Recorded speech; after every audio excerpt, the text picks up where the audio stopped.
महाराष्ट्रातील जवळपास 1.25 लाख लहान मुलांचे डोळे आळशी बनलेत। या मुलांना अँब्लोपिया नावाचा डोळ्यांचा आजार झालाय। मोबाईल, टीव्ही आणि टॅबच्या प्रकाशामुळे लहान मुलांमध्ये हा दृष्टी दोष वाढत असल्याची धक्कादायक माहिती समोर आली आहे। त्याबाबतचाच हा खास रिपोर्ट। तुमची लहान मुलं मोबाईलवर खेळतात? तुमची लहान मुलं जवळून टीव्ही पाहतात? व्हिडिओ गेम्स खेळण्यात ती पारंगत आहेत? मग सावधान, तुमच्या मुलांच्या डोळ्यांना धोका आहे। आज मी तिला महाराष्ट्रातील सुमारे 1.25 लाख मुलांना अँब्लोपिया नावाचा डोळ्यांचा आजार झालाय। मोबाईल, टीव्ही आणि टॅबच्या अतिवापरामुळे हा आजार वाढत असून लहान मुलांची नजर त्यामुळे कमजोर होते।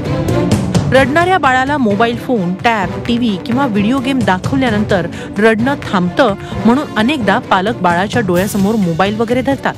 मात्र आपणच आपल्या मुलांचे डोळे खराब करतोय याची बिचाऱ्या पालकांना कल्पनाच नसते। मोबाईल न देणे ही गोष्ट हल्ली तर घडूच शकत नाही, कारण हल्लीच्या 5-6 महिन्याच्या मुलाला सुद्धा मोबाईल मधलं गाणं कळतं असं आहे। त्यामुळे शक्यता फारच कमी आहे। तर प्रयत्न करू, पण त्याचे दुष्परिणाम म्हणतात ना, एखाद्या गोष्टी चांगलं असतं तेवढंच वाईटही असतं। आता ते वाईट आहे, पण त्याचं प्रमाण किती आहे हे नक्कीच पालकांनी पाळलं पाहिजे। ही गोष्ट खरी है। रोक नहीं सकती उसको मैं, बहुत देखता है मोबाइल। नहीं दूंगी ना मोबाइल तो सब सामान उठा के फेंकेगा, ऐसा करता है वो। बाहर जाता है लेकिन फिर बाहर से आने के बाद फिर उसको मोबाइल चाहिए, घर में ऐसा बैठ नहीं सकता है। हाँ, डॉक्टर तो मना किया मोबाइल से दूर रखो बोले, लेकिन वो सुनता नहीं है। मैं उससे हार गई हूँ। सततच्या मोबाईल, टीव्ही किंवा टॅबच्या वापरानं मुलांच्या डोळ्यावर प्रकाश पडल्यामुळे डोळ्यातील बाहुली लहान होते।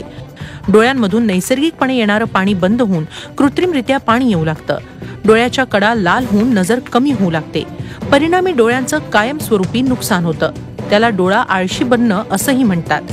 त्यामुळेच लहान बाळं आणि लहान मुलांना मोबाईल, टीव्ही पासून दूर ठेवा असा सल्ला डोळ्यांचे डॉक्टर देतात।